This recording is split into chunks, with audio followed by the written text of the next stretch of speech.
Allah.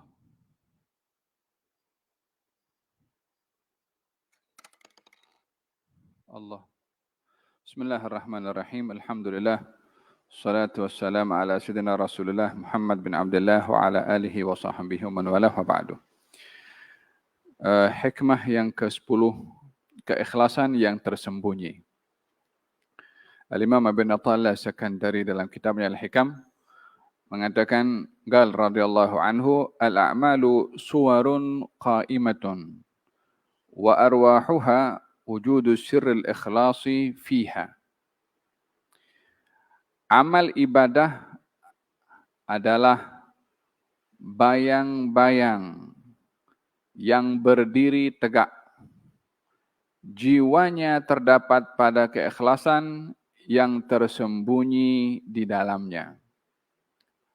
Amal adalah bayang-bayang atau jisim, bentuk tubuh badan.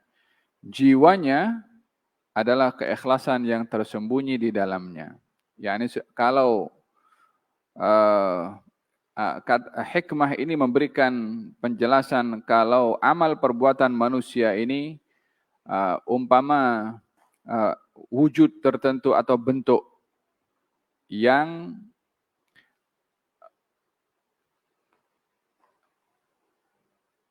dilihat fungsi pada bentuk itu kalau ada ruh, kalau ada nyawa di dalamnya.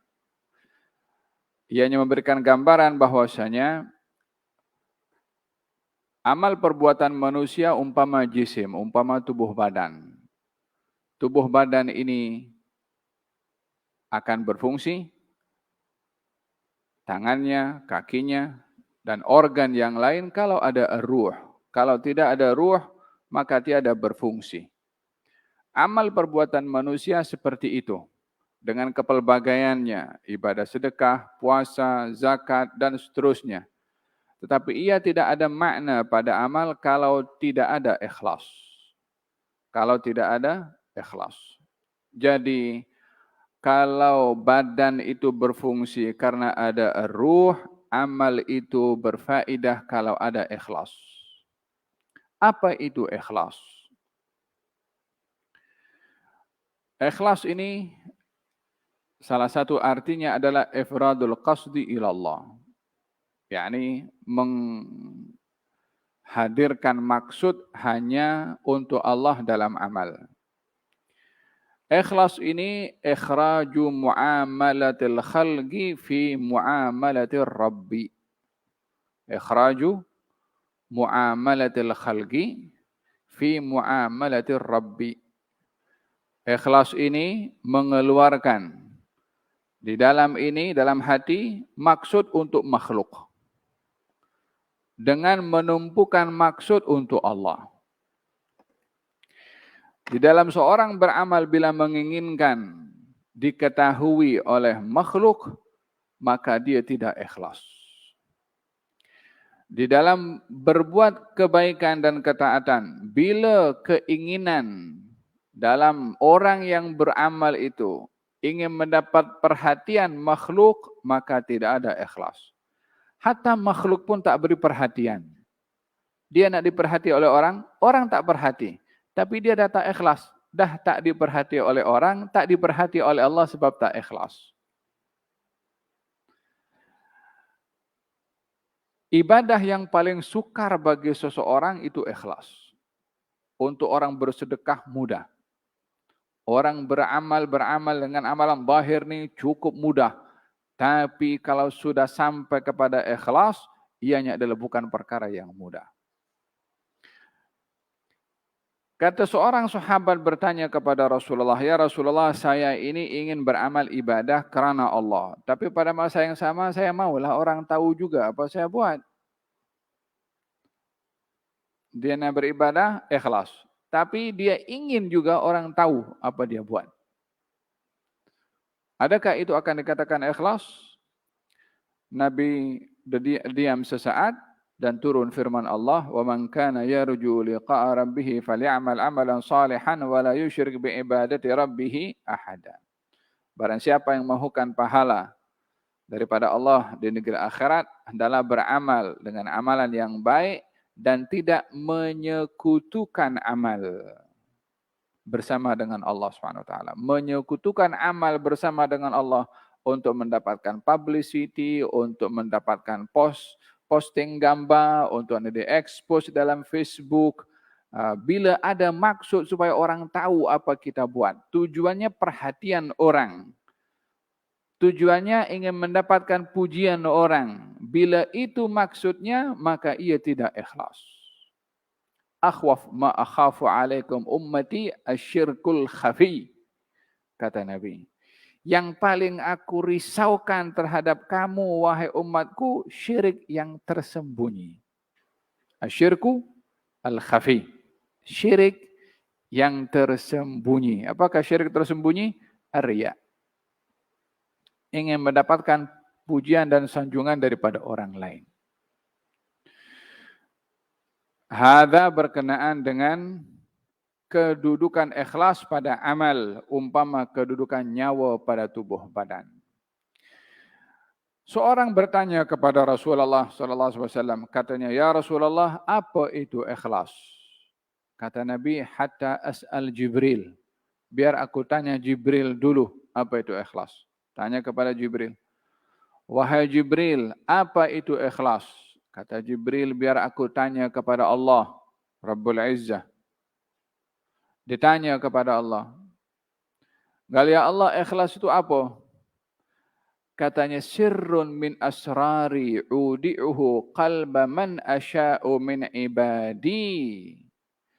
Rahasia yang aku letakkan dalam hati hambaku yang aku kehendaki, yang tidak dapat diketahui oleh sesiapa pun, oleh malaikat untuk dicatat atau oleh syaitan untuk dikacau.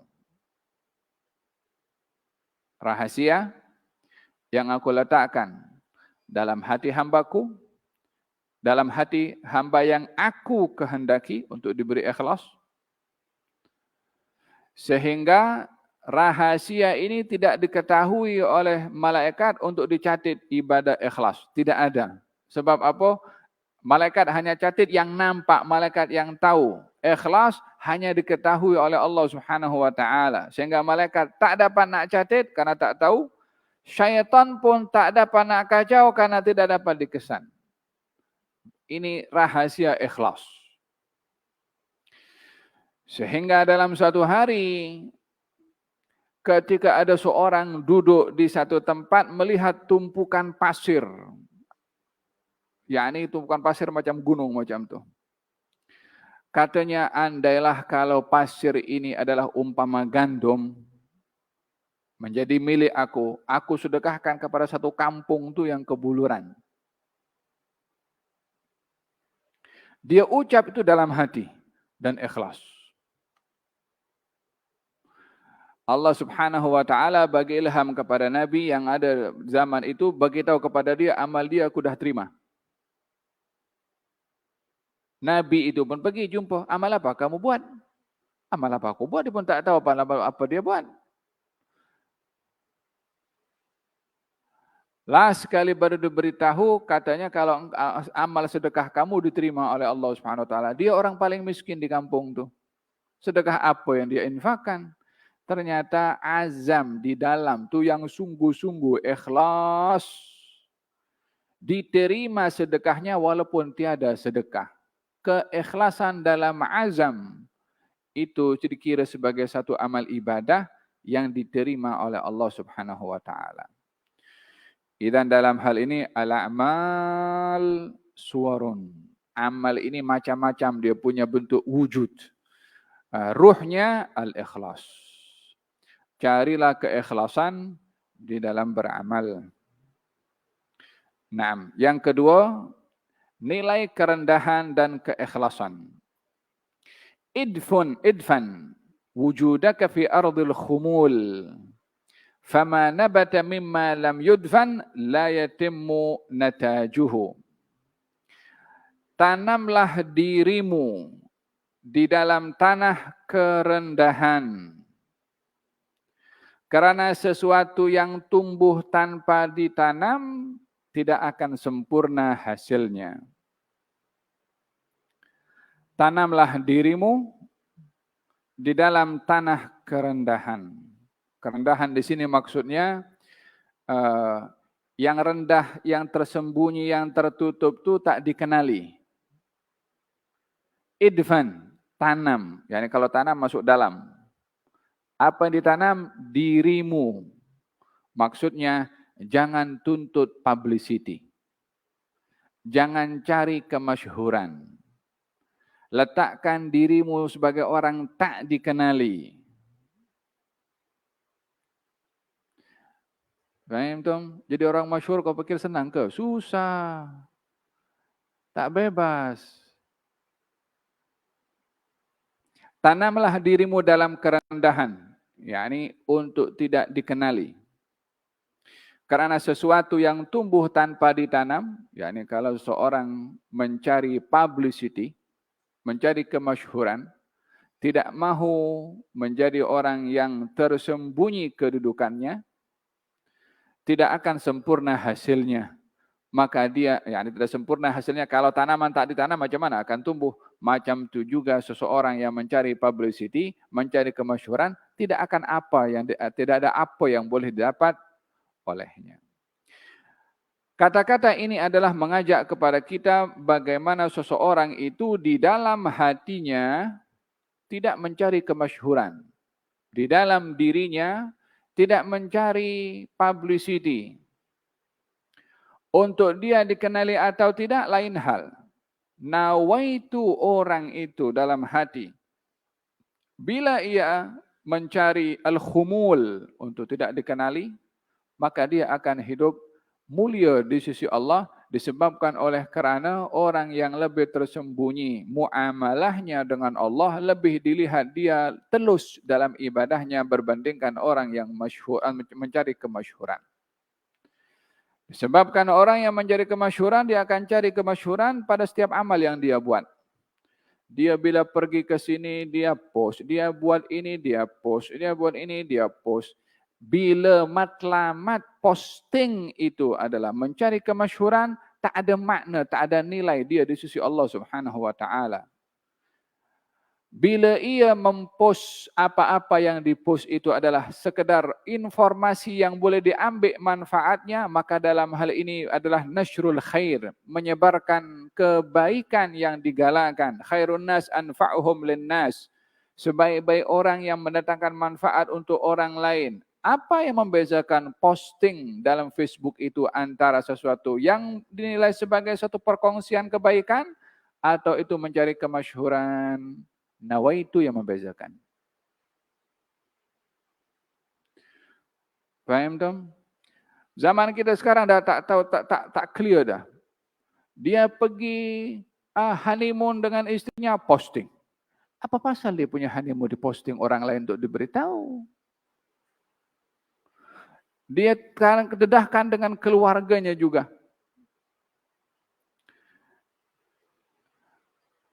Kata Imam Ibn Athaillah Sakandari, tanamlah dirimu dalam al-khumul, tidak diketahui. Kalau satu hari baginda Rasulullah SAW bersama dengan Al-Aqra' ibn Habis. Al-Aqra' ibn Habis. Sedang duduk ada orang lalu. Orang ini susah, nampak pakaiannya pun tak kemas, kotor. Kan? Kemudian Nabi tanya kepada Al-Aqra', bagaimana pendapatmu tentang orang ini? Ini orang, kata Aqra' bin Habis, kalau dia datang tidak akan dilayan di rumah sebagai tetamu. Kalau dia merisik tidak akan diterima. Kalau dia bercakap sesuatu tak ada orang dengar. Datang, udah pergi. Ada orang lain, bajunya bagus. Nampak dia orang berada.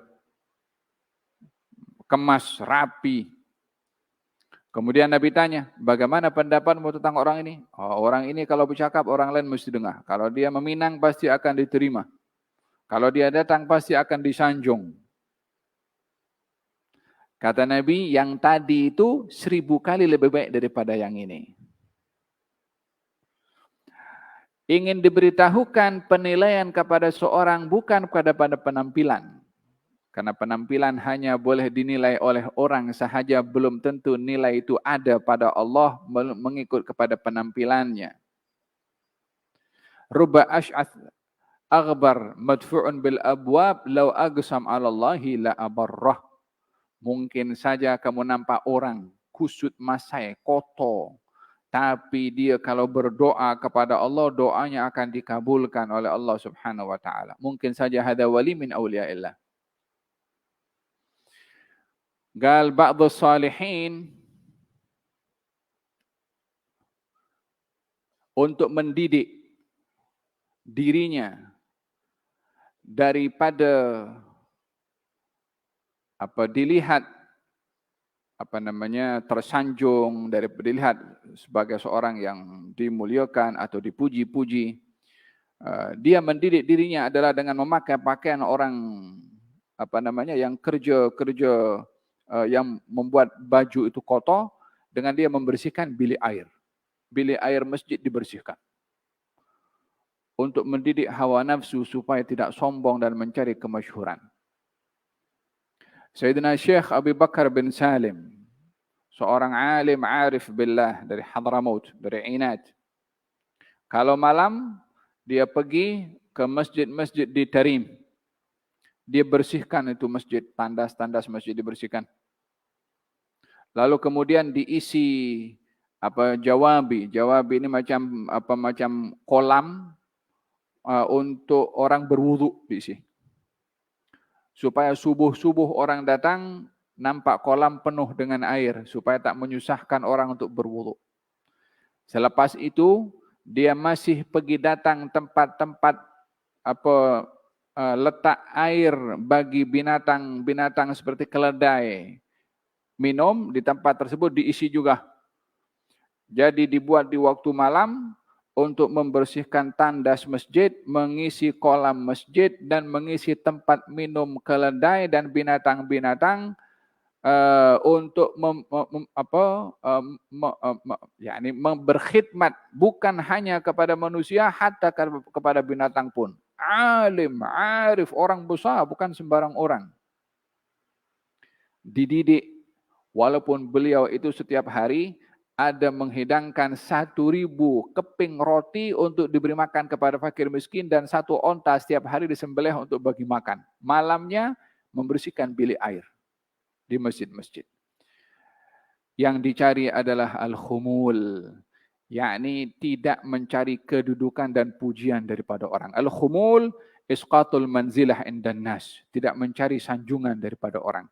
Bagi mereka orang-orang yang sampai kepada peringkat al-khumul, orang maki, orang puji, dia tidak berubah disebabkan karena yang dicari bukan pujian orang dan bukan yang merunsingkan adalah makian orang. Tanamlah dirimu di tanah kerendahan, karena sesuatu yang tumbuh tanpa ditanam tidak akan sempurna. Moga-moga Allah Subhanahu wa taala menganugerahkan kepada kita al-ikhlas dan Allah anugerahkan kepada kita al-khumul. Yang kita cari adalah perhatiannya Allah Subhanahu wa taala, dan moga-moga Allah anugerahkan keikhlasan dalam setiap amal yang kita lakukan untuk kita mendapatkan al-qabul dari Allah Subhanahu wa taala. Amin Allahumma amin. Wa sallallahu ala sayyidina Muhammadin wa ala alihi wa sahbihi wa sallam. Alhamdulillahirabbil alamin.